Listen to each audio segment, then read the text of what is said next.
자신이 있어야 할 곳이 어디라고 여러분 생각하십니까?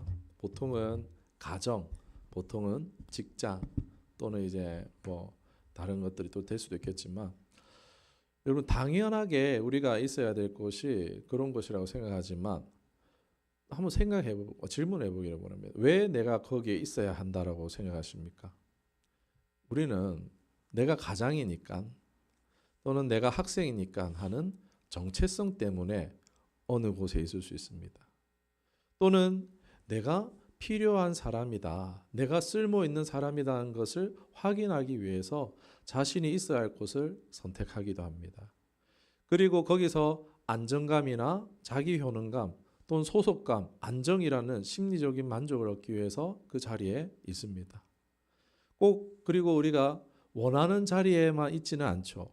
어쩔 수 없이 주어지는 자리도 있습니다. 그런데 그 자리가 만일 자신을 지치게 하거나 자신을 불안하게 만든다면요, 그 자리에 더 이상 있고 싶지 않고 벗어나고 싶어 하기도 합니다. 그래서 새로운 곳을 찾아서 내가 있어야 할 곳을 찾게 됩니다. 그런데 우리가 어떻습니까? 인생에 새로운 곳을 찾아서 나아갔지만 당장은 만족했다가 시간이 흐르면서 채워지지 않을 때에 다시 또 더 나은 자리를 향해서 나아가기도 한다는 것입니다. 여러분 오늘 자리에 대해서 좀 생각해 봤으면 좋겠는데, 물리적인 차원에서 자리는요, 단순히 내가 앉아 있는 공간, 뭐 위치, 장소 이런 것을 의미합니다. 교회의 의자, 뭐 직장의 사무실, 가정의 식탁 같은 것이죠. 근데 사회적인 차원의 자리도 있지 않습니까? 그러니까 역할과 위치를 말하는데, 그러니까 아빠의 자리, 뭐 자녀의 자리, 직장인의 자리 같은 사회적 관계 속에서 주어진 자리도 있습니다. 여러분 심리적인 차원의 자리도 있습니다. 그러니까 안정감과 나에게 소속감을 주는 안식처 같은 자리도 있습니다. 그리고 철학적인 자리도 있습니다. 존재적인 자리라고 할 수 있죠. 인간은요, 끊임없이 내가 있어야 할 곳은 어디인가라고 찾습니다. 그런데 우리가 계속 머리 둘 곳 없어, 내 영, 내 삶에 둘 것 없어 방황하기도 합니다. 내 존재가 어디에 뿌리를 내려야 되는가? 우리는 직장을 어디를 할까? 우리는 학교를 어디를 가야 할까? 집을 어디를 해야 될까? 고민합니다. 저도 합니다. 이런 외적인 고민과 갈등에는 사실 더 깊은 원인이 있습니다. 바로 우리의 존재의 본질인 영혼이 자리를 잡지 못할 때에 우리의 외적인 것들을 계속 흔들린다는 것입니다. 누가 더 큰 집에 살면 배 아프고, 누가 더 직장 좋은, 나보다 안 똑똑했는데 나보다 더 좋은 직장을 다니면 배가 아파요. 내가 있는 곳에 만족하지 못해요. 내가 속한 곳에 마음 두지 못해요. 왜 그렇겠습니까? 그 원인을 우리는 계속 내가 거기 가지 말았어야 되는데 잘못 갔어 이러면서 외부의 원인을 찾기는 한데, 그럴 것이 아니라 그것이 반복되고 있다면 그 원인을 외부가 아닌 내 안으로 시선을 돌려볼 필요가 있습니다. 우리 속담에도 마음이 콩밭에 가 있다라는 이제 그런 얘기 아시죠? 몸은 여기 와 있는데 생각은 마음 어디 가 있다고요? 딴 데 가 있다는 거죠. 영 집중하지 못하고 있을 때 사용하는 말입니다. 여러분 성경에도 이와 같은 이제 말이 있습니다. 사람은 외모를 보거니와 나 여호와는 중심을 보신다라고요. 이 장면에서 사무엘상인데 선지자 사무엘이 이새의 아들들 중에서 왕을 뽑아야 됐어요. 왕을 세우려고 할 때 외모가 준수한 엘리압이 있었습니다. 그를 보고 오 왕이겠네 했는데 그 순간 하나님이 무슨 마음을 주십니까? 너는 외모의 준수함을 보지 아니야, 착각했지. 나는 중심을 본다. 나는 이미 그를 버렸다라고 말씀하십니다. 여러분 왜 그렇습니까? 하나님은 어떤 존재이시죠? 하나님의 존재는 영이십니다. 하나님은 영이시니. 여러분 그래서 우리도 영적 존재죠. 사람 존재의 가장 깊은 곳에 뭐가 있습니까? 영이 있습니다. 우리는 우리의 영을 우리가 사실 감지하지 못해요. 잘 몰라요. 그런데 하나님의 영은 우리를 완전히 투명하게 다 보시기 때문입니다. 우리 중심을 보시는 거예요. 우리의 중심의 생각과 마음, 우리의 영의 생각을 다 아시는 하나님이십니다. 너무 투명하게요. 분명하게요. 나는 헷갈려도 하나님 잘 아십니다. 교회에 몸은 와 있는데 마음의 생각은 그렇지 않아 보이는 경우도 우리가 덜어 있죠. 하나님은 우리의 신령과 진정의 예배, 우리의 중심의 예배를 받기를 원하시는 하나님이신 줄 믿습니다. 여러분, 우리가 있어야 할 자리는요, 성도가 있어야 할 자리는 하나님이 원하시는 자리, 바로 하나님 앞인 줄로 믿습니다. 하나님 앞에서야 우리가 진정한 소속감, 우리 요즘에 당근 막 이런 모임 많더라고요. 보니까 달리기 모임 막 이런. 그냥 이제 게시판에 진짜 많아요. 마음 들 곳 없어서 나랑 마음 터놓고 이야기할 친구 찾습니다. 이런 걸 많이 올라옵니다. 왜요? 소속감을 찾고 싶어서, 안정감을 얻고 싶어서. 그러나 우리가 하나님 앞에 있을 때에 이러한 진정한 소속감과 안정감과 참된 만족을 누리게 될 줄로 믿습니다. 그리할 때 더 이상 고민하거나 흔들리지 않게 될 것입니다. 저와 여러분 모두가 하나님 앞에서 살아서 그 참된 평안과 만족을 누리시게 되길 축원합니다. 오늘 말씀이 저와 여러분에게 도전이 되고 그 계기이자 출발이 되어졌으면 좋겠습니다.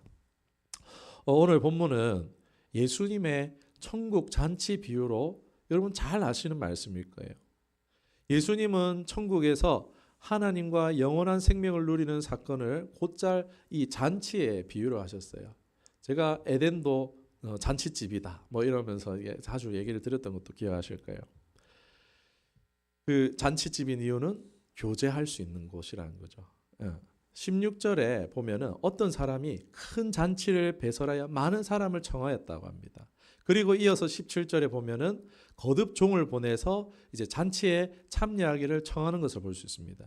여러분, 우리가 잘 모를 수 있는데 여기서 알아야 될 것은 이 팔레스타인 지역에 풍습이 있는데 손님을 바로 모시지 않고 먼저 종을 보내서 언제 우리 이제 잔치를 할 거니까 잔치에 참여하시겠습니까?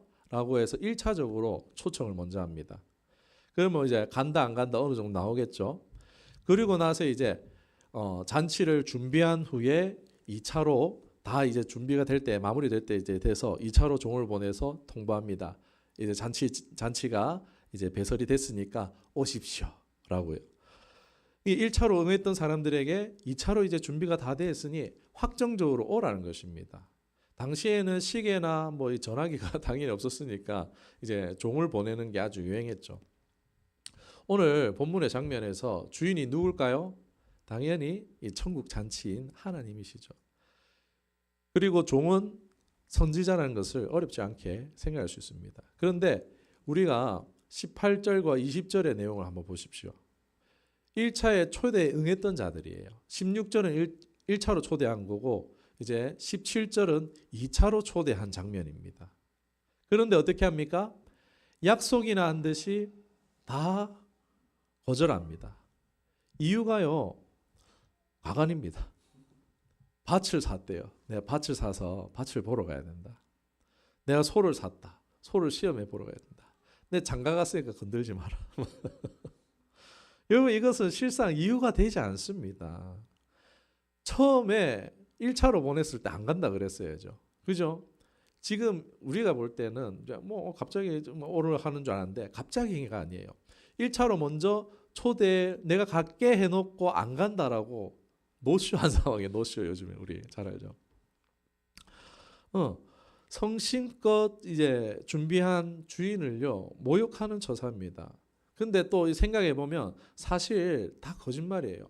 생각해 보십시오. 여러분, 부동산 거래하는데 일단 계약해놓고 보러 가십니까? 아니면 꼼꼼히 보고 이것저것 다 비교해보고 확신이 설 때 거래를 하십니까?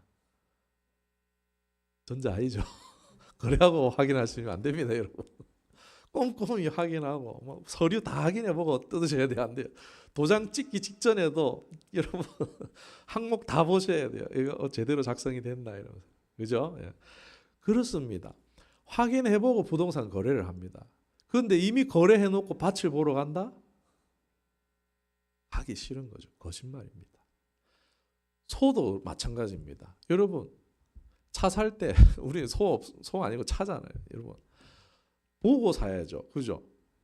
안 보고 사놓고 보는 경우 있습니까? 막 이게 요즘에는 이제 엔카 뭐 이런 거 해갖고 다 거기서 정기 검진 다 해가지고 우리 이제 1년 2년 보장해 주겠습니다. 딱 그게 확인이 된 차를 우리가 사잖아요. 그런 것처럼 사기 전에 이미 다 확인을 했어요. 그런데 어떻습니까? 시험해 보러 간다는 거예요. 아니 하고 나서 해도 되는 거잖아요. 이미 샀으니까 뭐 도망가는 것도 아니잖아요. 그냥 외양간에 맡겨놓고 그냥 묶어놓고 다녀오면 되는 거잖아요. 거시신 거예요. 이 사람 역시. 장가 간 사람 어떻습니까? 여러분 성경에 보면요. 장가 간 사람은 1년 동안 아내를 기쁘게 하라고 해서 군을 면제해 주고요. 중요 지책을 면제해 줍니다. 1년 동안. 그럼 이 사람은 예외인 같다 싶은데 여러분 생각해 보십시오. 잔치집에 아내 데리고 가는 게 기쁘게 하는 겁니까? 아닙니까? 아니 잔치집에 아내를 데리고 가는 게 더 기쁜 일이죠. 그렇지 않습니까? 이것은요. 다 하나님 앞에 이 초대 응하기 싫은데 그냥 설득력 없는 거짓말로 거절하고 있는 것입니다. 여러분 이게 바로 인간의 모습이라는 거예요. 하나님이 말씀하시는 인간의 모습이라는 거예요. 하나님 나라의 초대 앞에 진심으로 우리가 응하지 않고 핑계하고 거절했던 우리의 모습들 있잖아요. 그런 것에 대해서 하나님이 이렇게 보고 계신다는 거예요. 인간은 하나님의 구원을요. 끊임없이 핑계대며 거절하고 있습니다. 육의 일에만 물질에만 집중하여서 초대를 거절하는 것은요. 오늘 이 주인을 모욕하는 사람들처럼 하나님을 모욕하는 것이 될 수 있습니다. 뒤에 이어서 주인이 어떻게 합니까? 1차적으로 초청에 응했던 자들이 오지 않자 다른 사람들을 불러서 이 잔치집을 채우는 장면이 이어집니다. 초대를 받았으나 거절한 자들은 천국 잔치, 곧 구원의 기회에서 멀어진 것을 말합니다. 여러분, 혹 우리가 삶에서 추구하고 있는 것이 예수님과의 교제, 예수님과의 사귐의 기회를 박탈하는 것이라면요. 이것은 내 삶에서 반드시 없애야 되는 것인 줄 믿습니다. 내가 보기에 판단하기에 이게 아무리 좋아 보이고 귀한 것이라도요. 그것이 여러분 우리의 영생의 초청보다 귀하지 않다라는 것입니다. 지금까지 보면요. 이 1차 여행했다 2차에 거부한 사람들이요. 한 명도 오지 않았대요. 그래서 주인이 분노합니다. 이미 잔치 준비는 끝났어요. 오늘날 같으면 노쇼입니다. 노쇼. 식당 같은데 예약 주문해 놓고 직전에 바로 다 준비되었는데 취소하는 거죠. 그 식당 입장에서 어떻습니까? 큰 손실이죠. 아주 비매너고 몰상식한 일입니다. 예전에 사업하시는 분 이런 일 경험해 보신 적 있으십니까? 다른 장사도 못하고 다 준비했을 거 아니에요. 그거 종일 그것만 했는데 약속 시간 전에 갑자기 취소. 돈도 안 줘요. 그럼 분노하고 허망하겠죠. 만감이 교차할 것 같지 않습니까?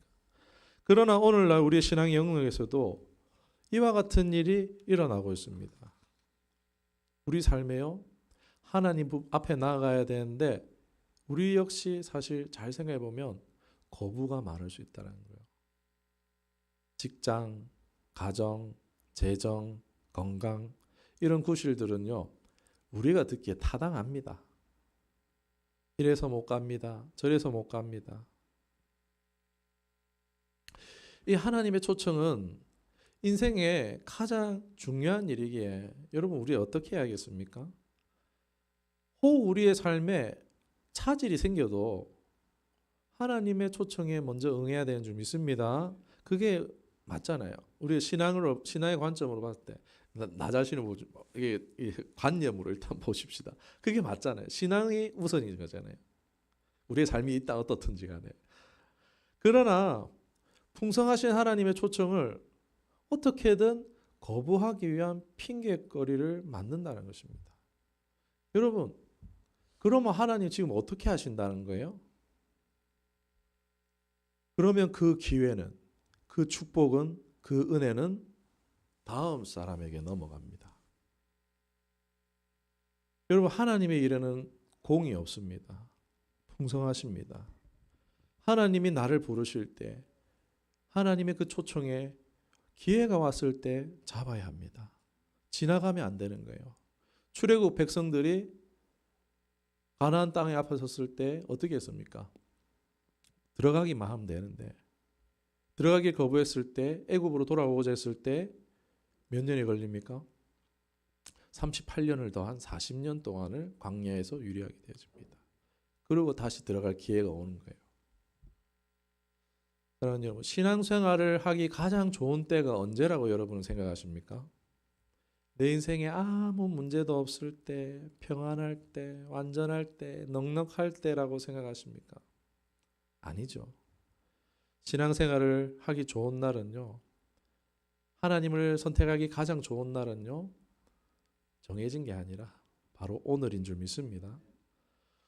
여러분, 저는 이번 2025 다니엘 기도의 간증의 밤에 김로아 어린이가 그냥 간증했다라고 생각되지 않더라고요.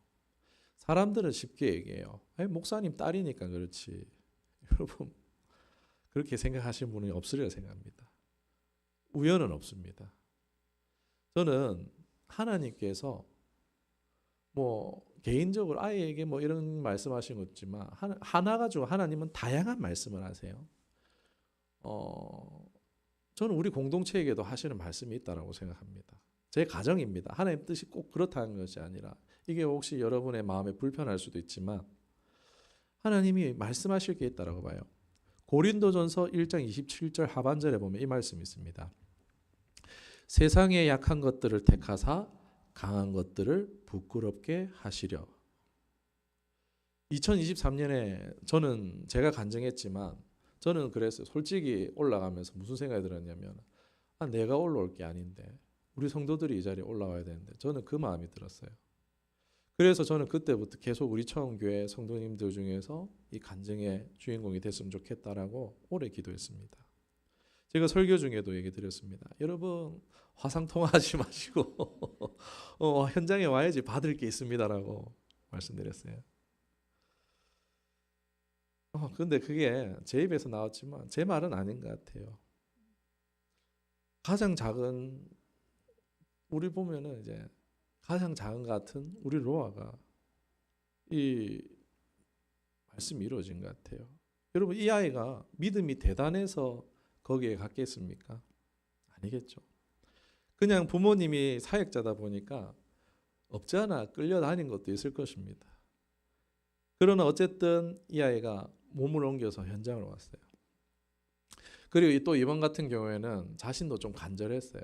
이제 뭐가 있냐면은 키에 대한 것도 있지만은 이제 자기 마음에는 또 하나 더 있어요. 이제 영재 학급에 들어가고 싶은 그 간절한 마음이 있었어요. 그래서 결단한 거예요. 자기도 나 이번엔 어린이 다니엘 기도회 해볼게 하면서 결단했던 것입니다. 그러면 이 아이가 부모라서 이제 뭐 좋게 보이기도 하고 막 얘가 정말 특별할까 막 이런 생각도 들기도 하지만 이제 아이가 잘나서 특출해서가 아니라 저는 이 아이가 이 간증의 밤에 간증의 주인공으로 세워졌던 건요. 딴 게 아니라 결단하고 하나님 앞에 나아갔던 것이기 때문이라고 생각됩니다. 본문 21절에 종이 돌아와 주인에게 그대로 고하니 이에 집주인이 노하여 그 종에게 이르되 빨리 시내 거리와 골목으로 나가서 가난한 자들과 몸 불편한 자들과 맹인들과 저는 자들을 데려오라 하니라. 잔치, 이 연회를 열 수 있는 존재라면요. 상당한 위치에 있는 존재였을 것입니다. 또 그리고 그 잔치에 초대했다면 연회 초청받은 사람들은요. 자격이 있는 조건이 꽤 괜찮은 사람들이 1차적으로 초대됐을 것입니다. 그런데 모두 다 거절하자 어떻게 보면 그 당시에 소외계층, 가난한 자, 또 몸이 불편한 자, 맹인들 이러면서 그 당시에 소외계층과 또 23절에 보면요. 심지어는 길에 있는 사람들, 산 울타리에 있는 사람들. 여러분 이 사람들은 23절에 나온 사람들은요. 앞에 있는 소외계층보다 더 극빈자예요. 길에 사는 자. 그리고 산 울타리에 있는 자들. 이 사람들은 유대 사회에 들어가지 못하는 배척당하는 따돌림 당하는 사람들이라고 보시면 됩니다. 그런데 이러한 사람들까지 강건하여서 내 집을 채우라고 하십니다. 여러분 이 사람들은요 조건이 맞는 사람들이 아니에요. 괜찮은 사람들이 아니란 거예요. 그런데 여러분 하나님께 필요한 사람은 조건이 좋은 사람입니까? 아니죠. 하나님께 필요한 사람은요 하나님의 초청에 그냥 예스 하고 응하는 사람이라는 것입니다. 누구든 상관없다는 거예요. 죄가 많건 또는 뭐 가난하던 문제가 많건 상관없다는 거예요. 조건 좋은 사람이 아니라 그냥 말씀에 먼저 순종하는 사람뿐입니다. 오면 있고 안 오면 없는 거예요. 여러분은 어떤 사람이십니까? 오는 사람입니까? 아니면 핑계를 만들어 오지 않는 사람이십니까? 놀라운 것은 22절이에요. 그렇게 했음에도 불구하고 종이 이르되 주인이여 명하신 대로 하였으나 아직도 자리가 있나이다.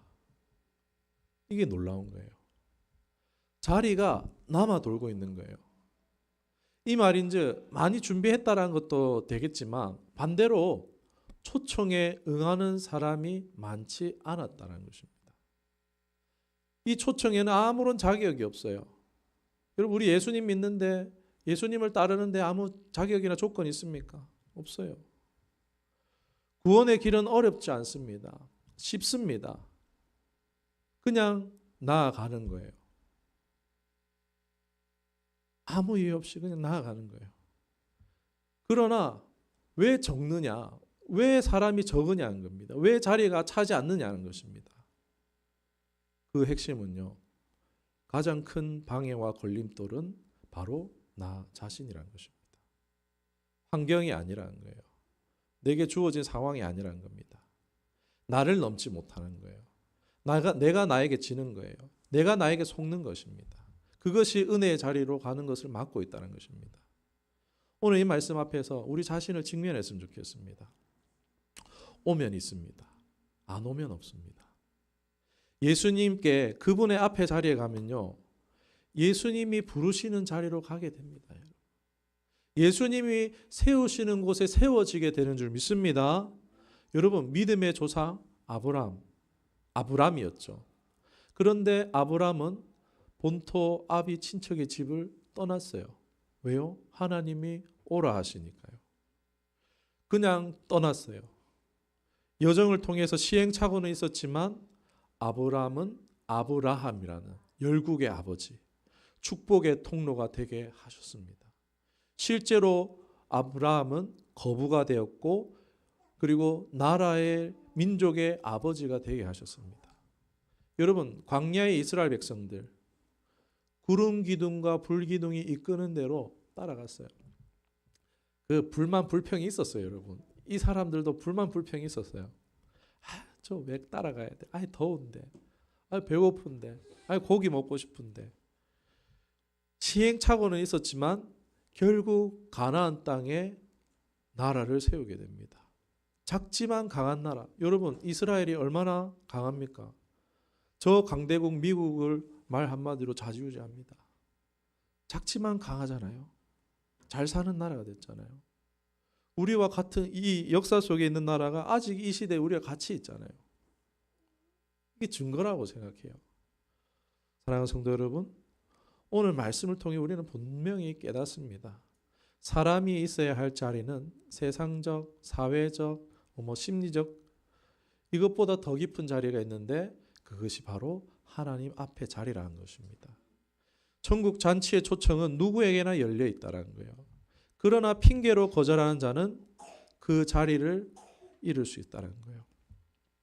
자격 없지만 조건이 안 되지만 그러나 겸손히 응답하는 자만이 그 자리에 앉게 될 줄로 믿습니다. 하나님께 필요한 사람은 조건이 좋은 사람 아닙니다. 말씀에 순종하는 사람입니다. 구원의 길은 어렵지 않습니다. 오면 있어요. 안 오면 없습니다. 오늘 이 말씀 앞에서 자기 자신을 도전하기를 원합니다. 나를 넘어 나를 이기고 나에게 속지 않고 하나님 앞에 내 상황이 어떻든지 좀 착오가 생기더라도 하나님 앞에 서는 자들이 되기를 간절히 소망합니다. 예수님께서 부르시는 자리로 나아가십시오. 그러면은 예수님께서 여러분에게 세워줄 자리를 주실 줄로 믿습니다. 그리고 그 자리가 여러분에게 참된 만족과 소속감과 안정감과 결국에는 영원한 생명으로까지 이끄실 줄로 믿습니다. 저와 여러분 모두가 그 자리에 서서 하나님 나라의 잔치에 참여하는 은혜를 누리기를 주님의 이름으로 축원합니다. 기도하겠습니다. 하나님 아버지, 오늘 말씀을